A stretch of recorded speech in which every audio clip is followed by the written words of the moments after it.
You ready? Okay. I'd like to call the regular meeting of the Zion Park District to order, February 20th, 2020. Eric, could you do the roll call? Commissioner Pye? Here. Commissioner Brown? Commissioner Hartman? Here. Commissioner Rivers? Here. President McGarrah? Here. Can I get everybody to please rise for the Pledge of Allegiance? Okay. I pledge allegiance to the flag of the United States of America and to the republic for which it stands, one nation, under God, indivisible, with liberty and justice for all. Thank you. Well, welcome. We have some guests this evening. Girls, do you want to come on up and... Oh, no. Want to do the minutes? Oh, let me do the minutes first. I'm sorry. I'm One second. Okay. Yes, I will entertain a motion of the approval of last month's meeting. The minutes. I make a motion to approve the minutes of the Personal Finance Subcommittee meeting dated 16 January, and also the minutes of the regular meeting of the Zion Park District. I second. Any discussion needed? Okay, Eric? Commissioner Pye? Aye. Commissioner Rivers? Aye. Commissioner Hartman? Aye. President McGarrah? Aye. Okay. Okay. Now we got guests. Now, welcome. Hi ladies, hi gentlemen. Okay, so we actually were here last month, January 16th, and we actually want to follow up on the website that we were trying to talk about. If you recall, do you remember it? Yes. Yes? Yeah. Okay. Now, we actually wanted to give you this flyer real quickly. There you go. Would you tell us your names again? I'm sorry. Oh, sorry, forgot about that. That's okay. Raina Van Horn, and this is Yesenia Sanchez. Yeah, I just have a sore throat right now. Okay. I'm trying to avoid Okay. Thank you. Now on this is the information that we actually need the most. We have on here, you can check your resume or bio, but make sure to please send this to the email beside it. Oh, the email's actually on the back. Sorry. So just send one please to us. And then furthermore, we actually have your term ending time below, so we can change it regularly. Then from there on the back, we actually have the why statement, and it's only 1 to 2 sentences about why you chose this position and why you tried to run for it. Furthermore, we also have your contact information. You can just put your normal email for the park district, or you can put your own email there too, okay? Or both. Now, it is optional, but you can also send another picture of yourself if you do not have the one on your website. The one on the website is the one we're going to use for this website we're making. Yes, you're done. Yes. Jesse's good. Yes. Okay, Oh, I'm like. No, it's okay. Yeah, I know. Okay. I know. So when is this due? So we actually had to reschedule everything. If it's possible, could we get it by March 1st? That's good. If that's This okay? year. Yes, this year, of course. Okay. Okay. Any questions, ladies and gentlemen? Thanks for coming back and Yeah, thank sharing you. with us, and we will work on getting it to you by March 1st. Okay. Thank Thank you. Thanks, girls.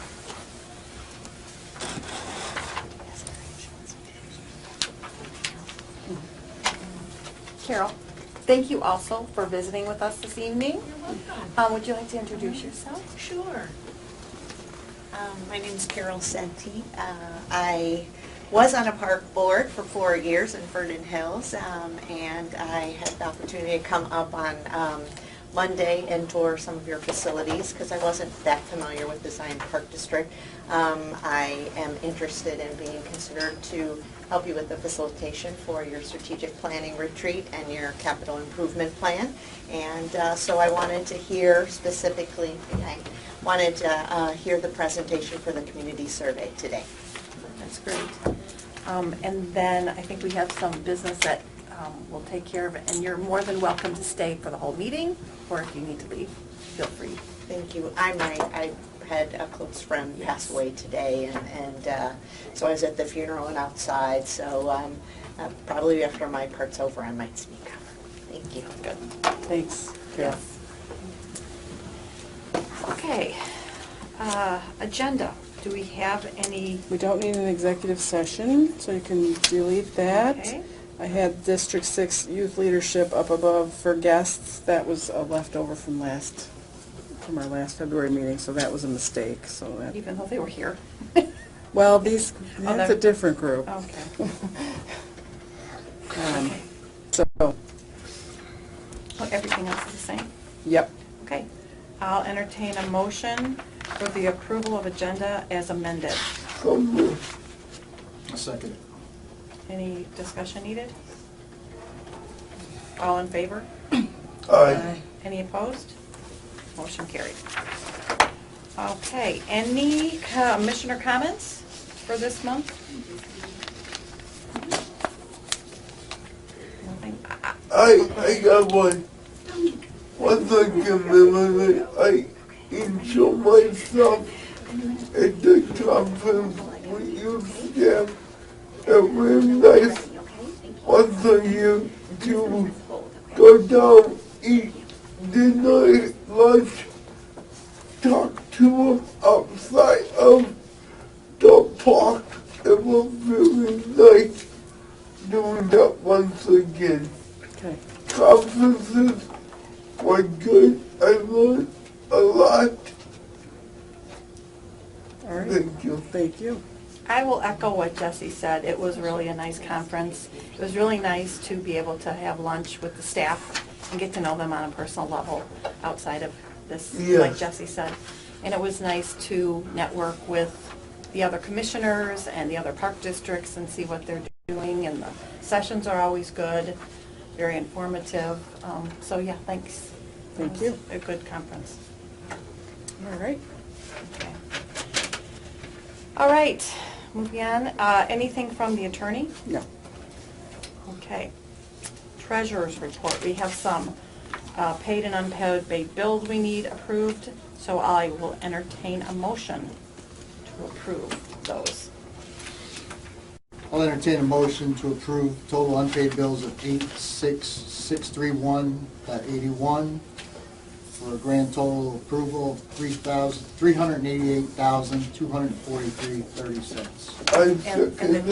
the total All bills? the total bills is $3,001,611.49. Jesse, you second that? Jess, did you second that? Yes. Okay. Any further discussion needed? Eric? Commissioner Rivers, Aye. Commissioner Hartman, Aye. Commissioner Pye, Aye. President McGarrett. Aye. Okay. On to the director's report. Okay, quickly, in addition to my report, budget sessions are coming up, so the first one is March 12th. We will be meeting on March 12th at 5:30 for our first budget session. That will go till 6:30, and then we have scheduled a strategic planning session with the board and the admin staff for 6:30 to 8:30 that evening. So I put that in my report, so please put that on your calendar so we can work on our first meeting on that. And then the Black History Month program is coming up on February 29th at 11 a.m. at Zion Benton Township High School. David has gotten permission to use the new performing arts studio or arts auditorium for the presentation of the singers and the other presenters that he has, and then lunch will be served in the cafeteria. So please put that on your calendar also if you can. And we're going to be talking a little bit about the strategic plan when we talk about the consultant agreement with Carol.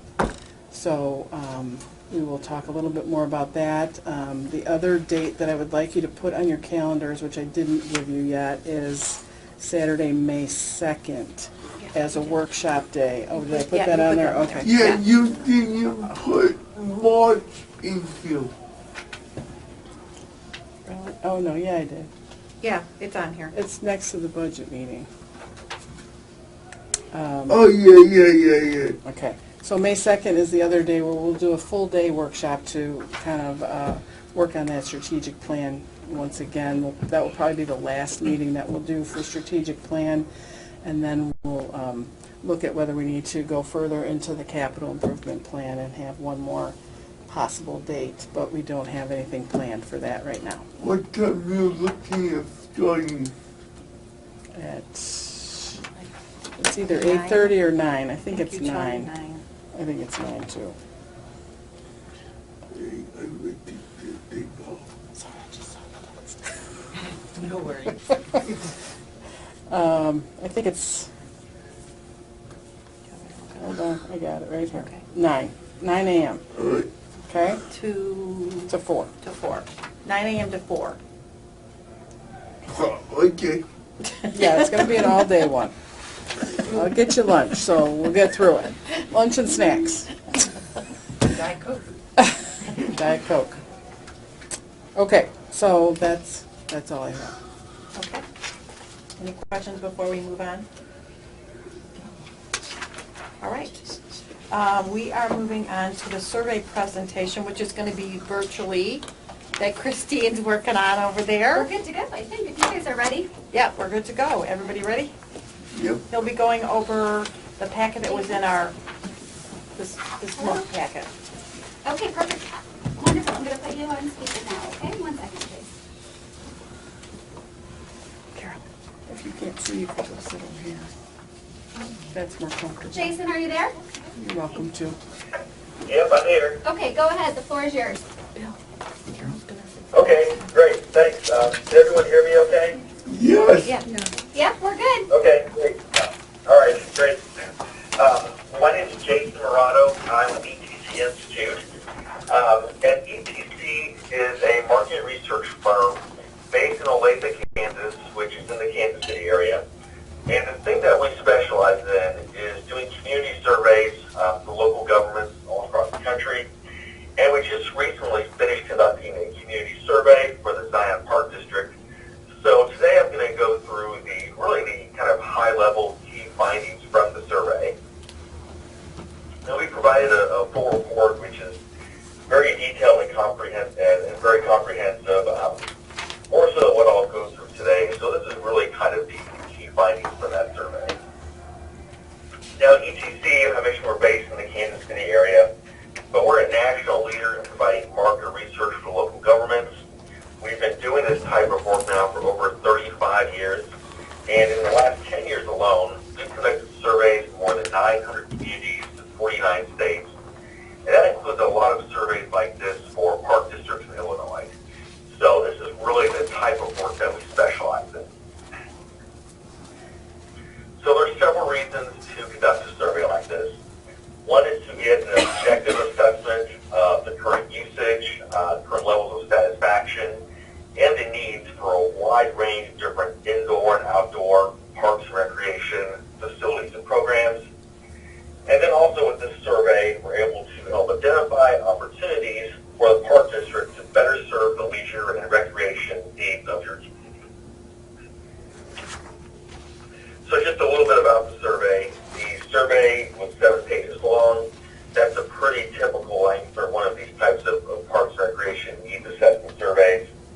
The survey was administered by a combination of mail and online, randomly selected households throughout the park district.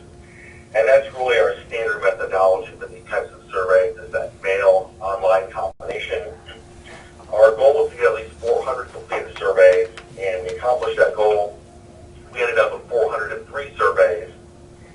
And the 403 surveys at the 95% level of confidence has a margin of error plus or minus 4.9%. So essentially that means that if we conducted this survey the same way 100 times, 95 times the results would be plus or minus 4.9% from what we're reporting. So the results aren't perfect, but really it's a very small margin of error. So here are some of the key things that we learned from the survey. We found that overall, residents have a very positive perception of the park district. 72% of survey respondents are satisfied with the overall value they receive from the Park District, and over 80% said they would be willing to recommend sign-up Park District programs and activities to a friend. So more than 8 out of 10 residents, which is a very, very high number. We also found that the Park District has done really a great job aligning their communication efforts. 77% of respondents use the Park District Activity Guide to learn about programs and activities, which is an incredibly high number.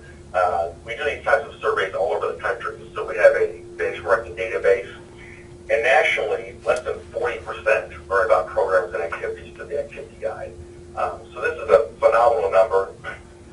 And then the follow-up question is we ask residents, how do they prefer to learn about programs and activities? Well, 76% prefer to learn about programs and activities through the Activity Guide, which means you're doing a great job aligning the way residents prefer to learn about programs with the way they actually are finding out about them. And then we also found that the Park District has high program participation. 41% of survey respondents have participated in a program or activity in the past 12 months. The national average is only about 33%. And of those who do participate in programs, almost half participate in 2 to 3 different programs. So a lot of people are using not just one, but coming back for multiple programs and activities. So first we'll take a look at the current usage and ratings for parks and programs.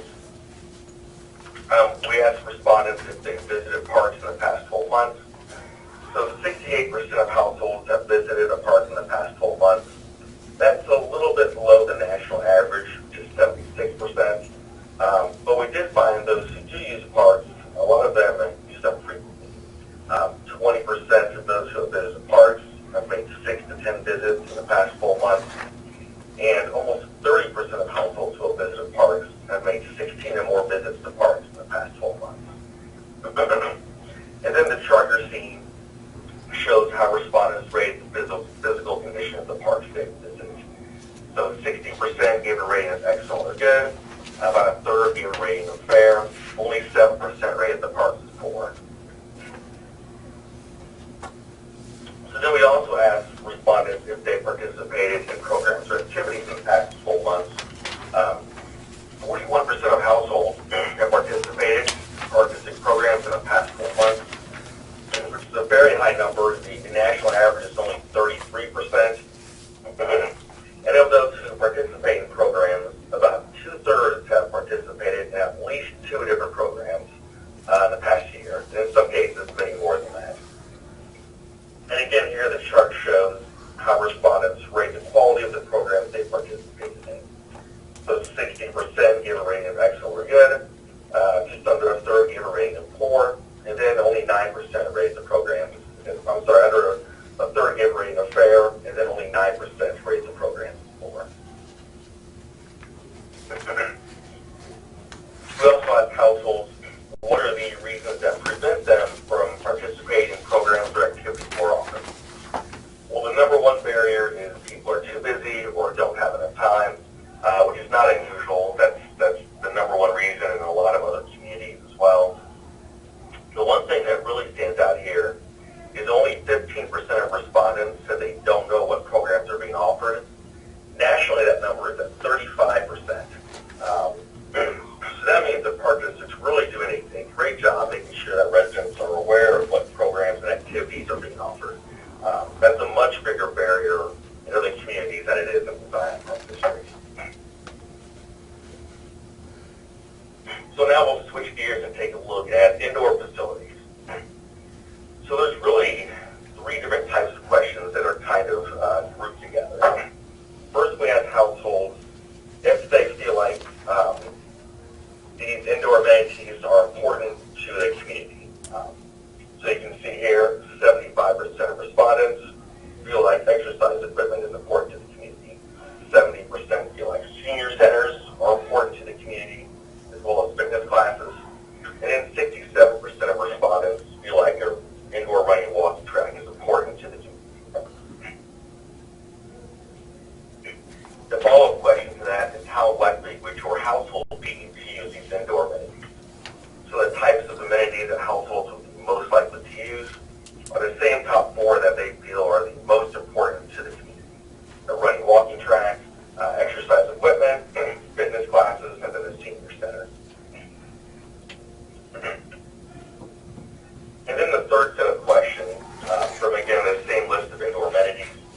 Now we're asking which of these are the most important to your household. So again, the top four that are the most important households are also the ones that were most important to the community and the ones that households would be most likely to use. So again, exercise equipment, or running a walking track, fitness classes, and then a senior center. So this chart really combines those previous slides we just looked at. So the first column shows the ranking of how important each of these amenities are to respond to the household completing the survey. The second column shows the ranking of how important these are to the community overall. And then the third column shows the ranking of how likely households would be to use these facilities. So you can see clearly the top four are aligned as the top priorities for investments. So exercise equipment, running a walking track, fitness classes, and then a senior center. So now we'll switch and take a look at outdoor facilities. And we've got the same set of questions. So first we ask, how important are these outdoor amenities to the community overall? You can see the ones that are the most important are walking and biking trails, picnic areas, playgrounds, shelters, pools, community parks, neighborhood parks, basketball courts, beach area. One of the things that stands out here is that there's really a need for a very wide variety of different outdoor amenities. You've got 11 different amenities here that over 50% of households feel are important to the community. So there's really a need for a wide range of different types of activities. Now the next question is, which of these outdoor amenities will your household most likely use? So we've got, again, some of the same items that were listed as the most important to the community: walking and biking trails, beach area, large community parks. And then again, from the same list, we asked which of these outdoor amenities are the most important to your household. So again, we're seeing some of the same items: walking and biking trails, beach area, outdoor picnic areas, large community parks, outdoor pool. So again, this chart really kind of summarizes those three previous graphs that we saw. And then based on this, the top four outdoor facilities that should be the highest priorities for investments are walking and biking trails. That was actually the most important to households, the most important to the community, and the one that households would be most likely to use, number one in all three categories. Other items that are the highest priorities for investment are beach area, picnic areas, and then large community parks. And then we have the same set of questions, but now for programs. So again, we asked which programs are the most important to offer the community. We've got, again, really a wide variety of different programs that there's a need for.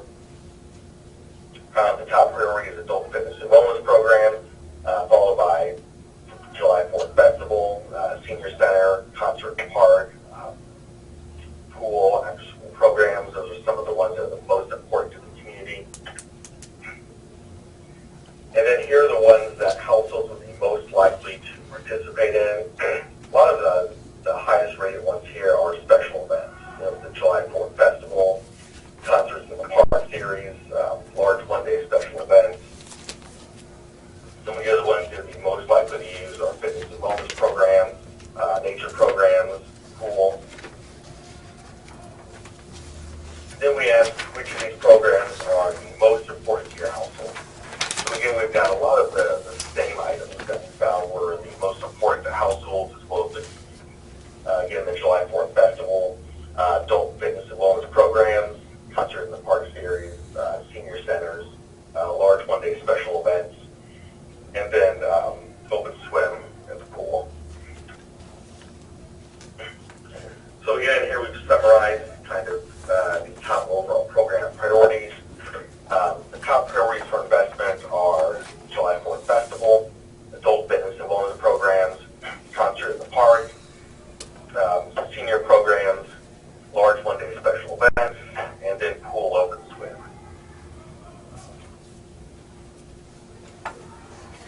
So we also asked residents how satisfied they are with various items that are currently being offered. With here we asked about overall value the household receives from the Park District. And you can see here 72% are either very satisfied or satisfied, compared to only 28% for dissatisfied. Here we asked respondents how satisfied they are with various services provided by the Park District. Now, a follow-up question to this is which of these services are most important for the Park District to emphasize? Well, the two that are rated as the most important are special events and then the availability of information about programs and facilities. And you can see that those are also ones that have a high level of satisfaction, which is good that the areas that residents think are most important are also ones that they're very satisfied with overall. And then we asked respondents how willing they would be to recommend Park District programs and activities to a friend. Over 80% said very willing or willing to recommend programs and activities, compared to less than 20% who are not willing. So you've got more than a 4-to-1 ratio of those who are willing versus not willing to recommend programs and activities, which is a really good ratio. So we also had a couple of questions about communication. We asked respondents, what are the ways that they currently learn about Park District programs and activities? Well, by far the top source is the activity guide. 77% of households learn about programs and activities through the Park District activity guide, which is more than double any other source of information. And the national average is only 39%. So that is an incredibly high number. And then the follow-up question to that is, what are the ways you most prefer to learn about programs and activities? Now, this doesn't always necessarily align with the way that people are currently getting information, but in this case, it clearly does. By far, the most preferred way to get information about programs and activities is also the activity guide. So it really means you're doing a great job aligning the way people want to get information with the way they're currently able to.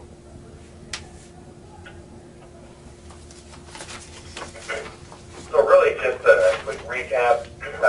We saw that residents have a very positive perception of the Park District. More than 8 out of 10 households would recommend programs and activities to a friend. We just saw the communication slides. Clearly doing a great job aligning communication efforts.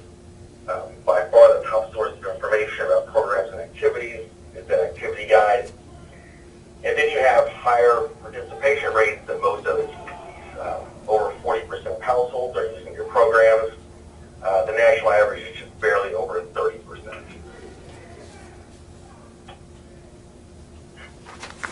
So that is everything that I have. Does anyone have any questions or comments? Thank you for putting this survey together for us. It was very informative. Do any of the commissioners or anybody have a question? Carol, do you have a question? When you guys are done, I do have two. Okay. Jason? Jason, I have a question. This is Bill Hartman. I'm the Vice President of the Board. Do you believe that the reason why the ratios are higher here or anywhere in the state of Illinois is because of the way we do the park districts? In other words, we're our own entity where we don't actually work for the cities. And so we're, the park districts, the director is actually in control of getting the information out, making sure that people are aware of what's going on. Vice, where you're a separate department of the city. Yes, I do think that has an impact. Overall, the ratings are higher for park districts in Illinois than they are nationally. I think for exactly the reason that you said. Mm-hmm. That makes sense. And I think I don't know if there's too many other states that follow along with Illinois as far as the way the park district. I think maybe there's like 1 or 2 other states.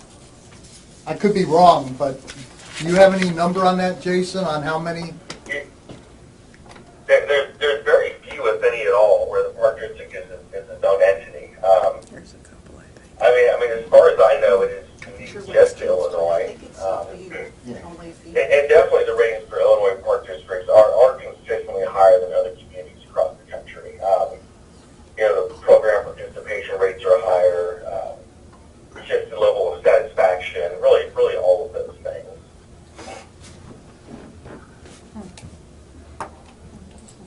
Anybody else? Anybody else, do you have any questions?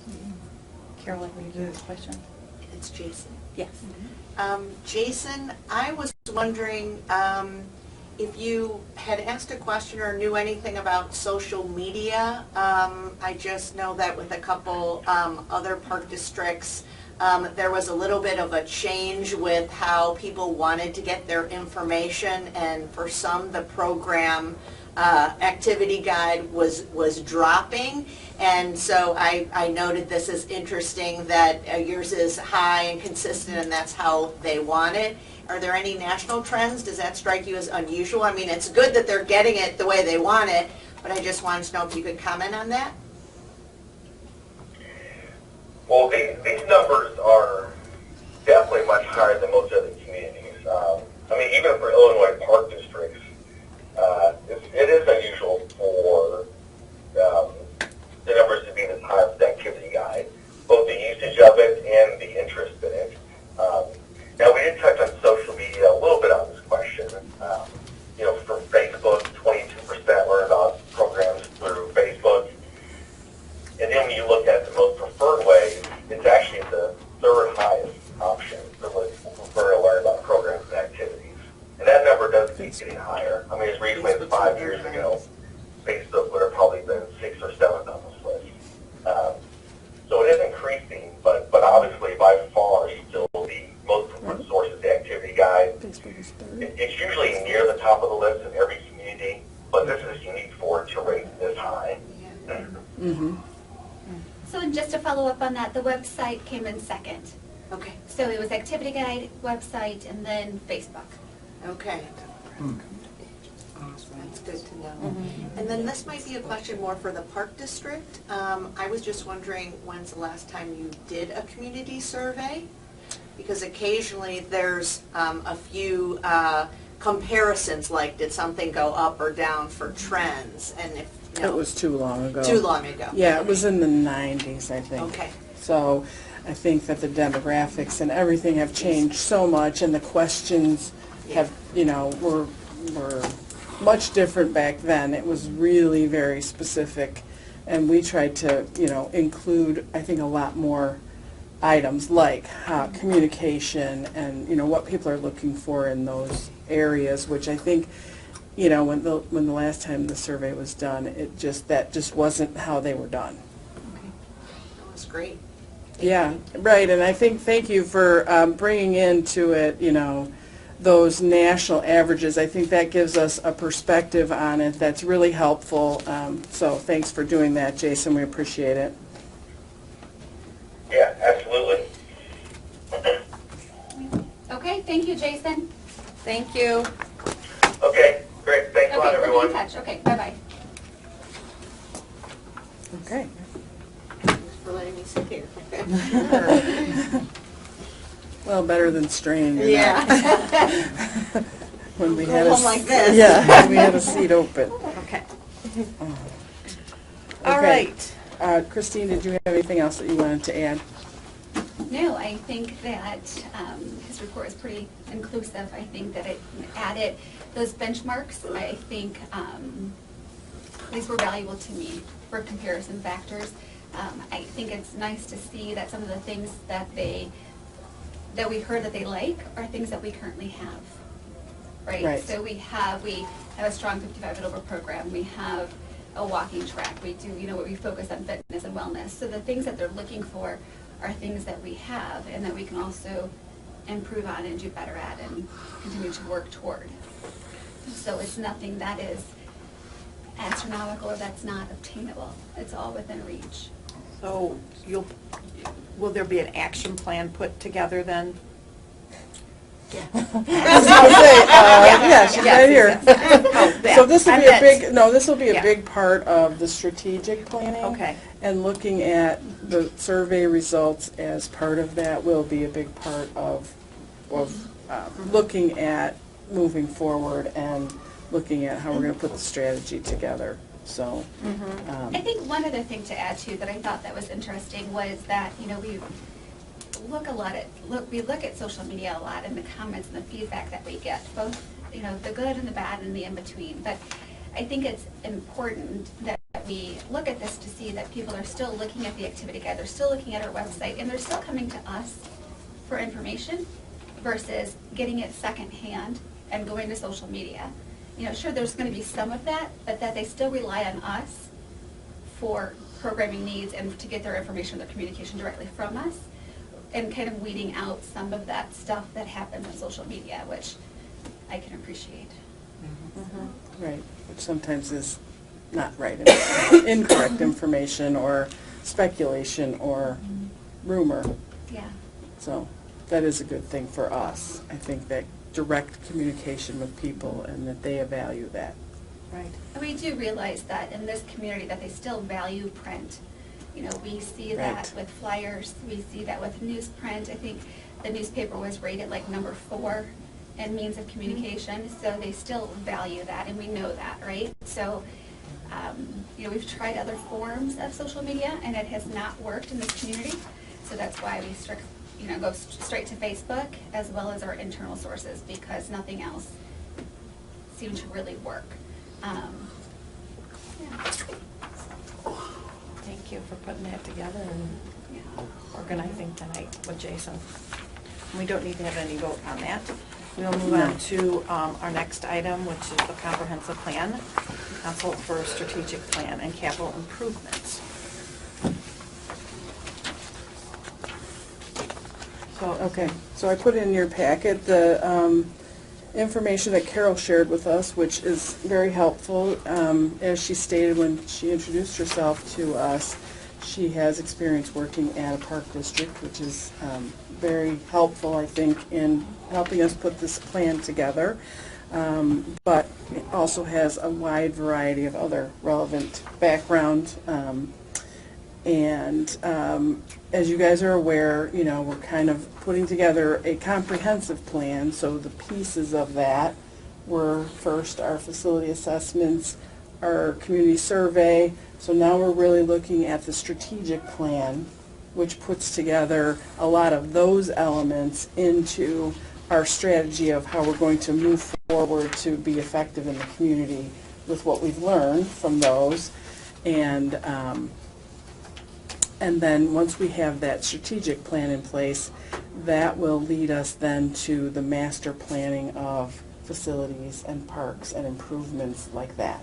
So that's kind of how all the pieces of the comprehensive plan come together. So there's a lot of terminology that is confusing when we're doing this, but that's kind of how those pieces work.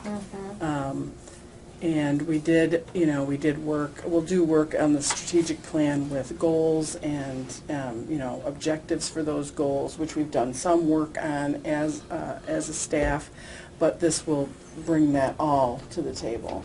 And that will give us the framework that will be really effective in making sure that this isn't just a plan on the shelf, that we have actionable items to move forward on that are going to make the district move in the right direction.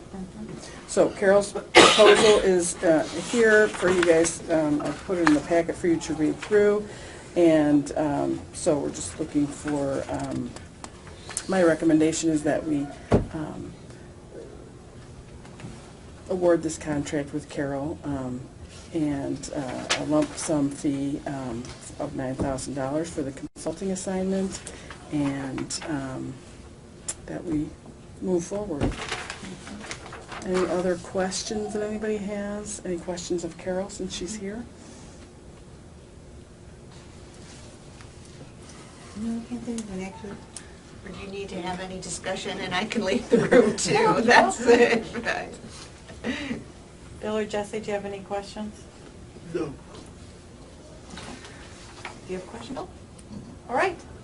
Then I will entertain a motion to accept the consulting agreement with a lump sum fee of $9,000 for the consulting assignments, in addition to what is stated in the agreements in the scope of this project. Did I say that correctly? Okay, I'll make a motion that we approve the comprehensive plan consulted for strategic plan and capital improvement for a total amount of $9,000, presented by Carol, is that Cinti? Cinti? Cinti Consulting. Second. Any further discussion needed? Okay. Eric? Commissioner Pye? Aye. Commissioner Hartman? Aye. Commissioner Rivers? Aye. President McGarrett? Aye. All right. Moving on to the Resolution 872, transferring of district funds. Okay, you know, we budgeted to transfer, bye Carol, to transfer from recreation fund and from general fund. Each was to transfer $100,000 this year into the capital fund, and we did the first transfer, yeah, in the fall. And so this is the second half of that transfer that we want to put into capital. And as you know, those capital funds we're using to move forward some of our issues that we have with deferred maintenance and you know, putting together these plans of what we're going to do. Good? Any questions? Okay. I will entertain a motion to approve Resolution 872, authorizing the transfer of funds of the Zion Park District from Recreation Fund to Construction Fund, the amount of $50,000, and from the General Fund to the Construction Fund in the amount of $50,000. So moved. Do I have a second? Not a second. Any further discussion needed? Okay, Eric? Commissioner Rivers? Aye. Commissioner Hartman? Aye. Commissioner Pye? Aye. President McGarrett? Aye. Okay. Recreation Trail Bike Grant application to the State of Illinois Department of Natural Resources. Right, so if you remember, last year, we applied for a recreational trail grant for the Edina Park Bike Path. They cut that funding after the applications were put in, and we did not get funded for that project. So we were working with Hitchcock Design Group, and so the consultant that we were working with, Steve Conters, approached me about that they would, for no fee, reapply for that grant for us. And we had, or he had a conversation. Were you there when he had that conversation with DNR? Were you on that call? Yes. Yeah. Oh, no. No. Okay, so he had a call with IDNR. So last year, all of the bike trail grants that were applied for, all of them got funded. But the RTP grants did not all get funded because that funding was cut. So he suggested, after talking to the DNR, that we actually apply for both grants. So we would hopefully get one or the other. As the RTP is a better grant for us because it's the match is smaller. It's 80% funding versus our 20% match. The bike trail grant is a 50-50 grant. So we are applying for both. They had all the paperwork pretty much set for both, so the fee for Hitchcock was very minimal to move forward with us.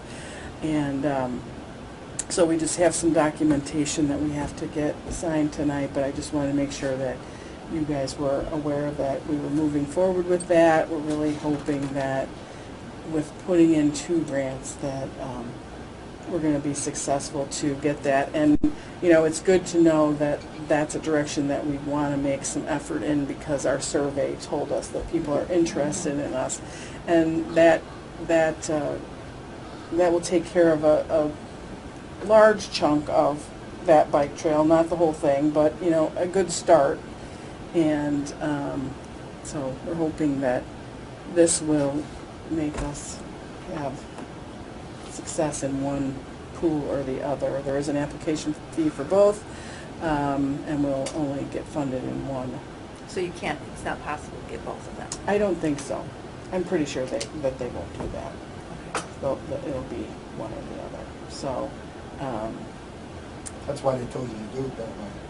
So you either get one or the other. right, because it used to be before, there were some changes in the state, and it used to be that you could make an application, and if the grant funders, you know, they have a group at DNR that does the grant funding, if they thought that your grant was better in the bike trail versus the RTP, they could actually do that right at DNR. They could transfer that. Well, because that has changed now, you have to make application to both in order to be considered that way. So we're going to try it. And, I think it's the way to go. Okay. Any questions? We do not need a vote on that.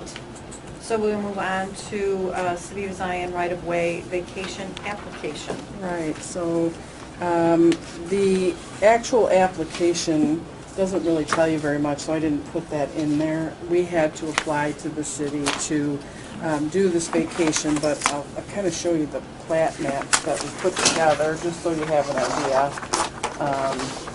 So if you remember, that was one of the things that when we were putting together the bike or the recreational trail grant, some parts of the Edina Bike Trail are actually on right-of-ways of the city. They weren't on Park District property. And so that was what got us started with this, asking for these right-of-ways to be vacated by the city to us. Okay? So what that's doing is that's asking them to basically give us that property so that it then falls under Park District property. So they're just vacating it. So a lot of what we're requesting is along the Edina Bike Trail, because there used to be a city street that ran actually where the bike trail is. So that's where it goes on city right-of-way street. The street's not there anymore, but it was on the city map as a street. But they put the bike trail there. So way back when it wasn't a big deal, and there weren't the laws that there are now. They just put it in, and it goes from the right-of-way to the Park District property, and it meanders along. So we're trying to clean that up by asking for these vacations, and then the new property that we had donated over the 35 acres over at Lewis and 173. There is a city street, Industrial Avenue, which ends at what's that cross? Champart, right. And Champart and Industrial is the corner of where we were donated that property. And Industrial Avenue has a right-of-way on the maps that goes out to 173. There's not a road there, but there's a right-of-way that's still city property. So we're asking for them to vacate that right-of-way to us so that if we do develop, a couple of those parcels are on the west side of where that street would be, so we can just do a development there.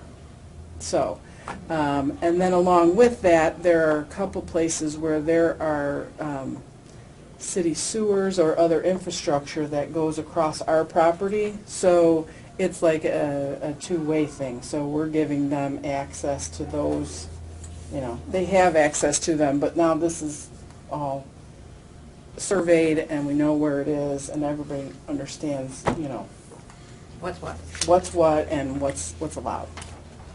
And so we've made the application, we did all of the surveying, and so so we need to make sure the park board is on board with what our request is, and then it'll go to the city council, and they will be the ones who will make the decision on doing those vacations. Do you see any challenges, or do you believe that? I don't think so. I don't think that there's any conflict that the city would have. It's just a matter really of doing this paperwork. It's kind of a housekeeping thing because, you know, back when that trail was developed, which do you even remember what some of those maps were? It was in the early 70s, I believe, and it affects our grant ability to go for grants. Right, because we can't ask for a Okay. grant on property that is not part of the park district. So that's how a lot of this got started. It's like, okay, we have to clean this up. So I think the city is willing to work with us. I mean, the bike trail's been there for years. Great. Okay, so I just wanted to kind of make sure that you all understood that and agreed that that is the course of action that we're going to take. And, you know, before the city council does the approval, I'm sure they're going to want to know that the park board is on board with it also. And when are they planning on bringing this up at the city council? I don't think we have a date yet because I just did the application, so I think this maybe has a to. couple of us should be at the, Right, so, yeah, when City they tell council us, meeting. yeah, when they tell us. So we just did the application, so we're waiting to hear back from we got a the, fellow commissioner on the city council. You better. so, yeah. So I haven't heard that, and Okay. I don't know what the process, you know, what the processing time is. I think we're pretty good because we have this done. That took some time to get those together. I just turned this in on February 6th, so there may still be some questions that they have for us that we have to finalize. So I'll let you know as soon as I know when that's going to be at the Any other city questions council. or comments on that? Okay, we didn't need to take a vote on that. So our next one is pool user fees, an increase. Okay. What do I do with that?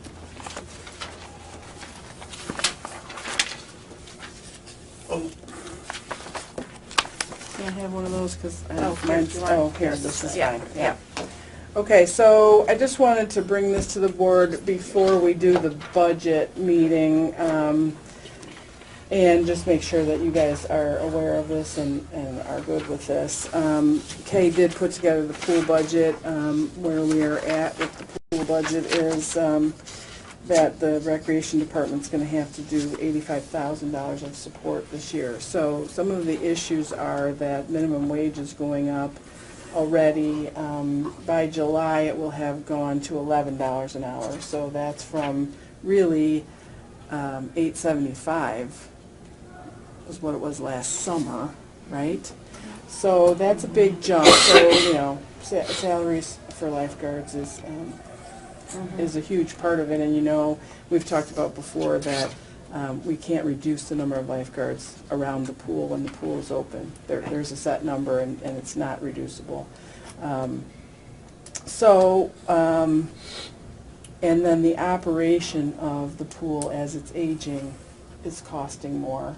Even though we put in that new filter, which should bring us some savings, not a whole lot though, but it'll be a better quality experience and less likely that the filter's going to die in the middle of the season. So that was good money spent, but not going to save us a whole lot.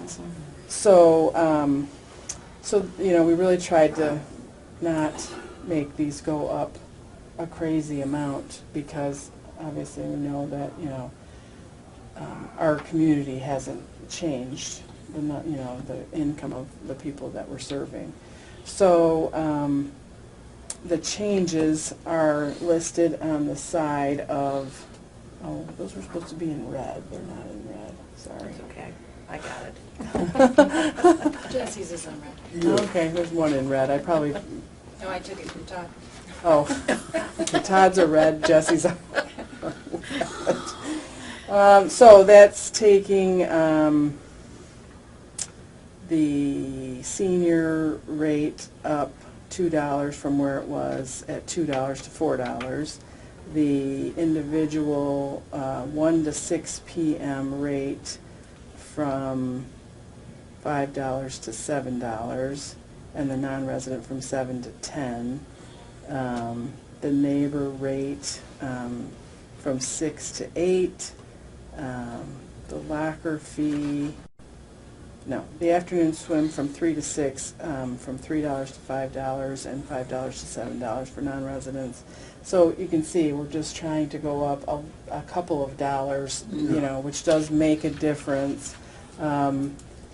Realizing that, you know, we may even have to do this again in the future when the minimum wage gets to $15 an hour, just because hopefully, since we have some time until that happens, we can make some more improvements to the pool. Maybe that will help us a little bit with costs.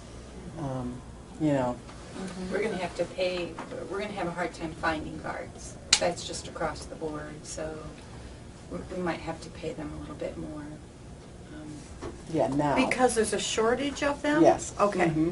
There is. That's Okay. statewide, too. Yeah. Yeah, It's that's just not conducive to here. That's So, not you know, just when you here, that's compete with everywhere. Stevenson High School, that is already paying them $15 an hour. So, I mean, they have to drive, but. Nothing we can work with the high school on and developing a program for that? Well, we did. We had a great program because they did WSI classes, but the pool at the high school has been out all of this year. They are actually, I think, looking at updating the pool, but it probably won't be done for another year or two. So that is going to have an impact on us because it's hard to keep the kids for, you know, year after year. Like they used to be, once you got a kid, they'd stick with you for, you know, until they were doing their internships in college. But that's not the way that it is now. We're probably one of the few agencies that actually pay for their license and pay for their uniforms. A lot of the agencies or local pools, they have to pay for that on their own. But we actually, that's included. So hopefully we can attract some kids based on that their parents aren't pocketing out $500 for them to get a job. Right. Yeah. And so then we did a little bit of work on the passes. Those are not a huge seller for us anyway, so, but we did make some I guess, $10 or $15 adjustments for those. And the lessons, we upped just a small amount. Rentals, we kind of took a different approach with rentals, with limiting them to 1.5 hours. Down from 2. Yes, down from 2. Thank you. Wait, that doesn't look right. And we're eliminating the 8:15 to 10:15 time slot for rentals because we were having trouble with that late time slots, and so and that will just save us on staff costs for those rentals. So, you know, the margin that we're making on rentals for what it costs us to have those time slots, we're just gonna pare those down a little bit, which will actually be better.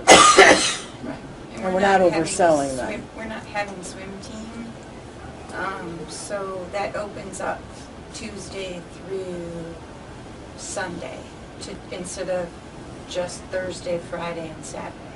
So we're opening up more slots to have private rentals. No swim team because of the high school, plus people aren't signing up for it? Well, our enrollment numbers have been dropping drastically, but also the head coach doesn't want to do it anymore.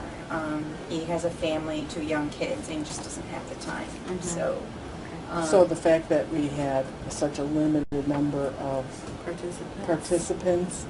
yeah. And with the high school, what we used to do with swim team is start like in May. So their season used to start at the high school, and then when our pool opened, they switched over. Well, since the high school hasn't had an indoor pool, they haven't been able to start until our pool opens, which is really, really late in the season, like extremely late. So So it that's just, one of the reasons that the participation dropped, Yeah. because people just found a pool that was, or a season that was Right. longer. so I think that we've really put a lot of thought into trying to keep this, as user-friendly as we can, but at the same time, even making these increases, the increase of support from recreation is $12,000 from this year. So that's We big. also increased the line item of repair and equipment. We really have never put anything in that line item, but this year we did. We did put some money in there.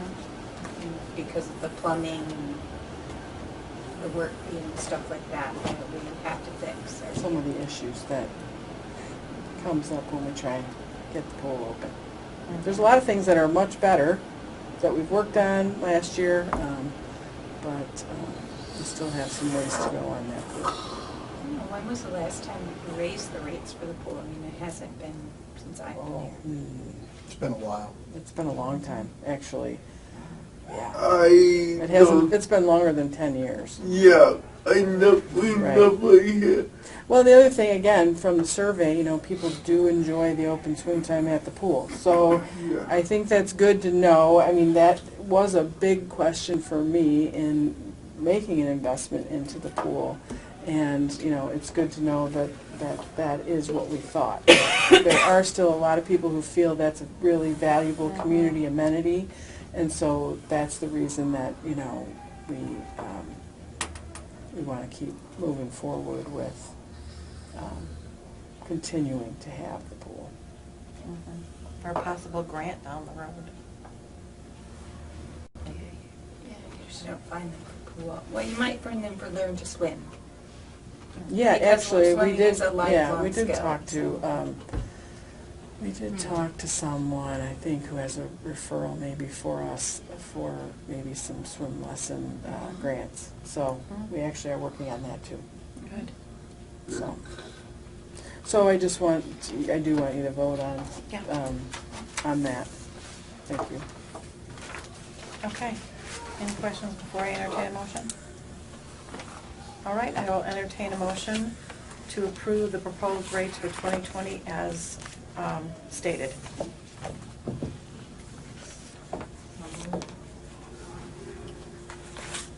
Do I have a second? I'll second. Okay, any further discussion needed? Okay. Can I add yes. one thing Yep. before you adjourn? Yep. Oh, wait, we haven't taken a... Oh, yeah. sorry. Do the Roll- vote first. Yes. Commissioner Pye, Aye. Commissioner Rivers, Aye. Commissioner Hartman, Aye. President McGarrett. Aye. I did put down tonight, this is the packet of evaluations from the staff who went to the conference. So there's conference evaluation sheets. This education session is a worksheet that we put together for staff to use for sessions that they go to. So some people use that, some people did it the way I did it, just the way we've done it before.